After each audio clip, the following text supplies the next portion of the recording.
What's up, everybody? Thralls here once again. I'm Necrotic. I'm Jammin John. And we have yet again another album review for you, and one that I'm sure most of the prog fans out there were probably anticipating. So we're going to go over the latest offering from Caligula's Horse, Charcoal Grace. This also comes out on the 26th of January on Inside Out Music. It's been formed in 2010 in Australia. This is their 6th album overall, and this is their first one with just one guitarist. Their longtime guitarist, Zach Greensill, actually left in, well, technically 2017, but he came back for a little bit and then left again in 2022.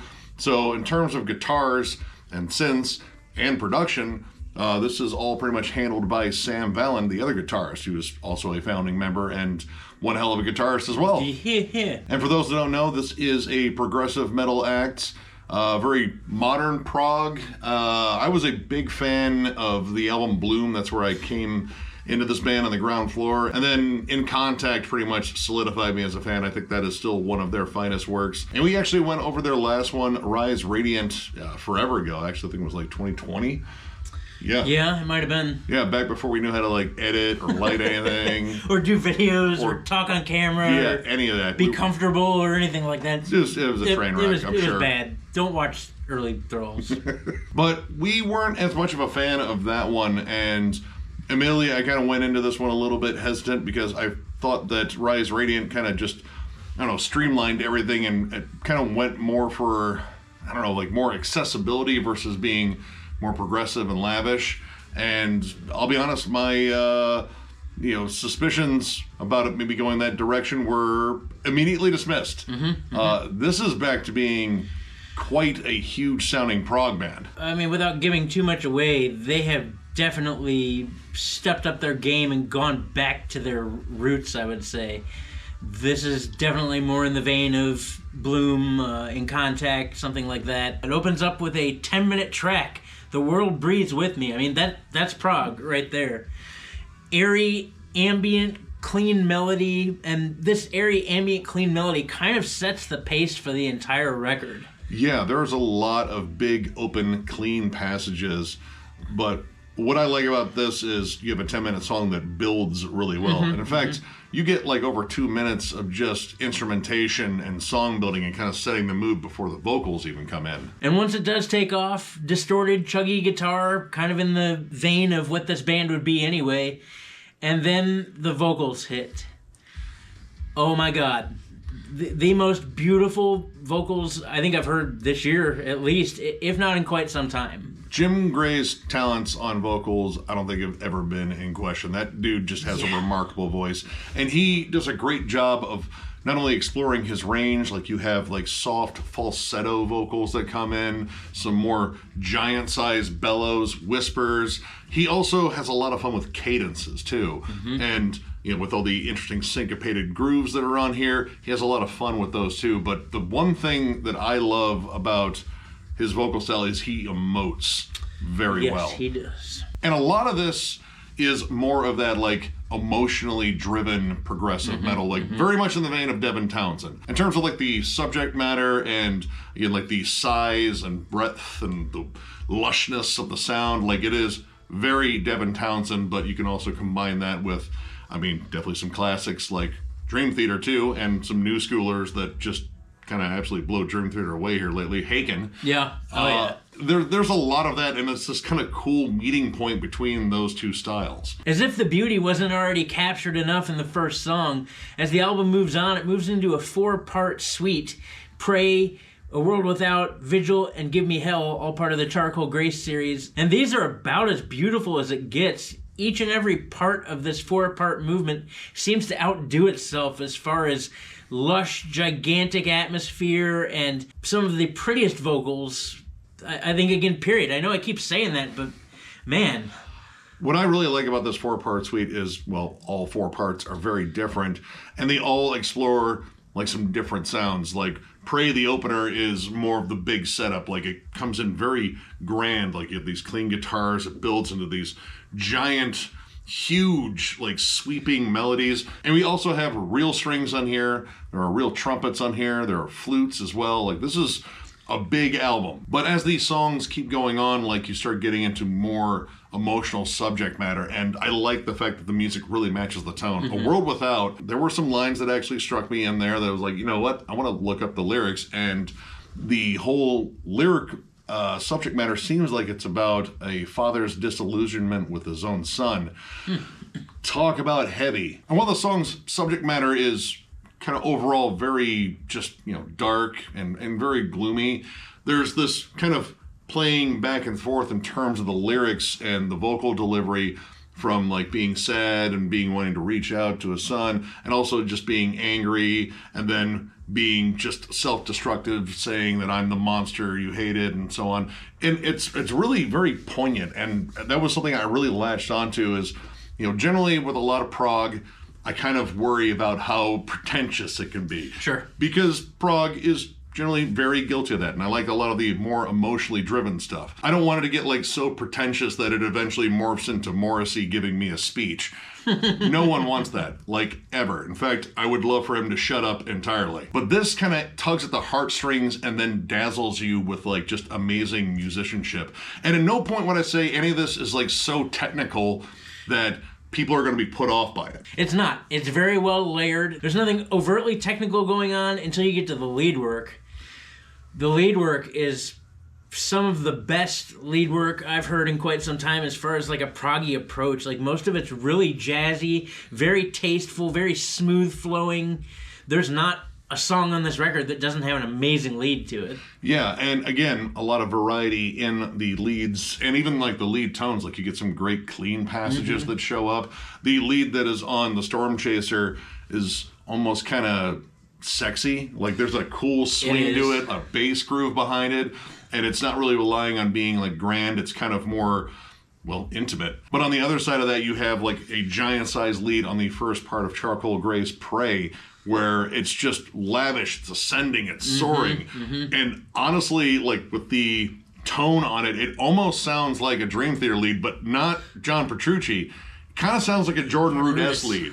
There's a weird filter on the guitar where it kind of has this, I mean, it's almost kind of keyboardy. I know it wasn't a keyboard solo. Yeah, it's definitally not.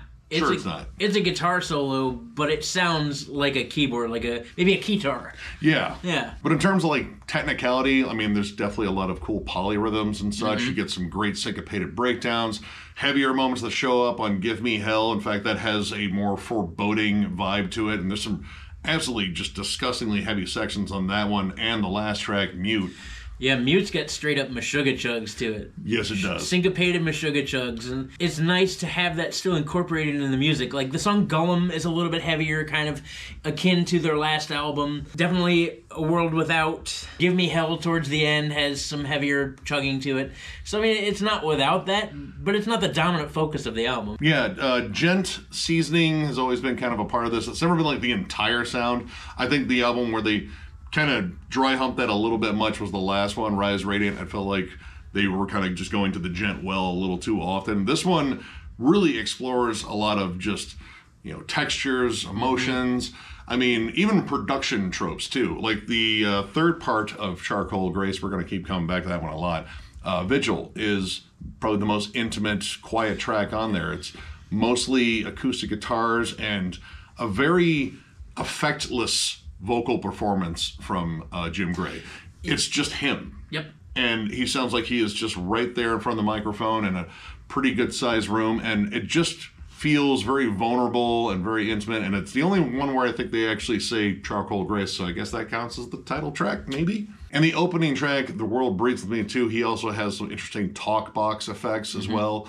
So, I mean, he, again, definitely explores a lot of stuff in his wheelhouse, and again, his range is outstanding, but his choices, where to go with it. Correct. I really like that, because he's there to supply an even bigger emotional impact to these, again, huge melodies that are all over here. One of the most vastly different songs, though, on this record, the third to last track, Sails, is very whimsical, very calm and serene, like so many other of these tracks, but this one in particular sounds more like a Momentary Lapse of Reason by Pink Floyd. From its overall emotion to just the vibe it gives off. It's very different. Yeah, right from the get-go, the opening, very lush, clean guitars. And there's a lot of lush, clean guitars on here, but it sticks that route, and it gets more, like Learning to Fly off of Momentary Lapse recently. It has that big airy sound. The vocals come in, it's very calm and serene, like it was written on a beach. And I mean, they're from Australia, they're along the coast, I'm pretty sure of it. And it has that setting. You can almost kind of hear like waves crashing in the background. But as the chorus comes in, I could not help but to think of Kokomo. Beach Boys. Yeah, no, it's in your head right now. It's kind of there. But this is like, the proggy version of it. Like if it was written by a prog band, because there's still a lot of cool movements in it, intricate melodies, some great drum patterns and grooves and bass lines. But it feels like beach music for nerds, like prog nerds. And I didn't notice it until he said it. I ruined everything. And once he said it, I was like, man, shit. Because I really liked that song. And then he ruined it. Still can. It's still a really good song. I'm not going to lie. It's still a really good song. But I hear it. But even towards the end of it, like there's a keyboard melody on there, and the way it's set up, it almost kind of feels like a steel drum pattern. And if that was what they were trying to do, they absolutely nailed it. Like they kind of captured that vibe. It feels like it was written on a beach, probably near sunset. It has that sort of feel, and it's kind of serene and nice. Like I think this is like a really cool track, and generally they write one or two softer tracks in their albums. I like the fact that this one actually kind of stands out, not just for being like a more ballady track, I guess. Like this actually has like a different sort of mood to it. Now, I did have some minor issues with this one overall, and it's nothing like super deal breaking, but I did feel like there were some songs that kind of felt like they were a little singly, like namely the lead off single Gollum. It's one of the shorter tracks. It's a little bit more concise and just kind of based more on syncopated melodies and chugs and such. There's good vocals on it, but it kind of feels like that was something off of Rise Radiant, like one of the better songs, I would say. I still like the song. I like it. I can see as a whole, though, if you listen to, again, this entire record, I can see how that one doesn't necessarily fit the vibe of the rest of the songs, because it doesn't even really have the same emotions that the rest of the record has. That one and Storm Chaser, which, is a little bit more lavish. I think it's kind of more based on the verse-chorus thing. And these guys know how to write great vocal hooks, so I don't entirely blame them for going for just like a good one that has a solid repeated refrain. But yeah, this one is one that didn't necessarily fit for me outside of like the more cool like polyrhythms. And there's some stuff in there that kind of reminds me a bit of like Abacab era Genesis, which is like one of my favorite Genesis albums. But that song also kind of felt a little bit less than most of this album, because most of this album is huge. It's ambitious. I don't feel like anything was really held back when it came down to the bigger songs on here. Like, that's not just musically, but also emotionally. Like, this has, like, the whole outpouring of emotion sort of vibe, and I really connected with that. But when we didn't talk about the last track on this album, which is a 12-minute epic opus, I would call it. The song Mute starts off vocally with isolated vocals, and they are epic. Huge, grand, almost a folky vocal intro. That's fun to say, folky vocal intro. This is where, again, everything kind of ties in the record, because it's got some great heavy moments. Actually, it starts out with this big double kick pattern and these awesome drum accents. There's giant drum turnovers in here. There's heavy riffing, and then you get flute solos, and it's calm, and it's quiet, and it's serene. There's a lot of great ebb and flow in this song. Huge strings, too. Like, I really like the strings. Like, and it doesn't come off, like, too overtly symphonic. It just sounds big. Like, it sounds like it's what the song needed to get even bigger, as if it wasn't already huge enough, because, again, leads, huge crescendos, big peaks and valleys in the song. Everything can drop out and then kind of build back up. Like, the song is just absolutely crushing. Honestly, it's one of my favorites on this entire album. I think it might have dragged a little bit at the end, but that's just me. Overall, I'm going to give this record 4.5 stars. I dug it. I dug it a lot. This record is gorgeous. Beautiful, lush soundscapes. The vocal performance is top-notch. I've always thought the dude was a great vocalist anyway, but he's really bringing it here. Musically, again, it's just those big, lush, beautiful soundscapes, and the leads and the hook melodies, everything. I really loved everything about this. Even the tracks that I didn't think were as strong, I still loved. There wasn't a dull moment on the album for me. These guys are very musically talented. It's really nice to hear the Caligula's Horse that I originally fell in love with return back to the stable. If you're a fan of bands like Haken, Tesseract, Circles, Dream Theater, Pink Floyd, pretty much a myriad of wonderful prog bands that do things really well, you're probably really going to dig this. I would wholeheartedly recommend checking it out. Yeah, I'm pretty much in the same boat, or same saddle, rather. I know, right? Horse puns, they're great. I'm going to go ahead and give this 4 stars. I really dig this. In fact, I would say that this is a statement album. I did think Rise Radiant was like a little bit of a drop-off. Like, I don't think it's necessarily a bad album, but I felt like they were kind of punching below their weight a bit there. This one just sees them kind of just, they're not pulling any punches, honestly. This is explosive, emotional. This is a flat-out awesome prog album. It's really not trying to be anything else. It's still hooky. It's not so technical where more casual fans can't get into it, because it still is driven by lots of great melodies and huge vocal hooks. Vocals, again, are absolutely incredible, and that's pretty much like the standard on here, because I think this is some of their best songwriting. The title track, that 4-part suite, I think that might feature some of their finest music to date. Agreed. I like the fact that this is also very emotionally driven. Again, this isn't trying to get too heady in terms of like conceptual stuff. Like, this is very kind of grounded in terms of like its themes. So there's a lot of stuff I think people could relate to. And yeah, if you just like flashy musicianship and great songwriting, this is 100% it. Again, I would definitely say if you're a fan of Haken, also if you're a big fan of Devin Townsend, like his brand of prog too, it has that, especially in the production too, which hats off to Sam on this one, because I mean, doing all the guitars, synths, and doing the production here, that's awesome. I mean, everyone else in the band, you guys kicked ass too, but I think Sam definitely did a knockout job here. Yeah. Also, if you're a Dream Theater fan, I'm reasonably sure you're going to dig this too. Either way, the important thing, check out this band. If you are a big prog fan, I'm reasonably sure you're going to find a lot you like. So, if you enjoyed this review, give it a thumbs up. And if you are new to the channel, subscribe, because we do stuff like this all the time. We are also on Patreon. If you'd like to help us out there, there's a link down below at thrallsmetal.com. Our Patreon link is there. It is also on our channel on the bottom right-hand side of our banner. But thrallsmetal.com is where you go to get Thralls Metal stuff. We have new shirts there. We have old shirts at a discounted price, provided we have it in your size. We also have hats too. So if you're looking for any of that stuff, click the link down below. Tons of stuff going on at Thralls of Metal. We have a ton more album reviews coming your way, as it's only January. We've got collection updates. What's John Jammin is coming back. Album rankings are coming back. We've got the Black Dahlia Murder, followed by the Almighty Meshuggah, which is going to suck to rank. But yeah, tons of things going on. I'm sure there's a ton more, because we're always doing stuff, and we do it all for you guys. Thank you.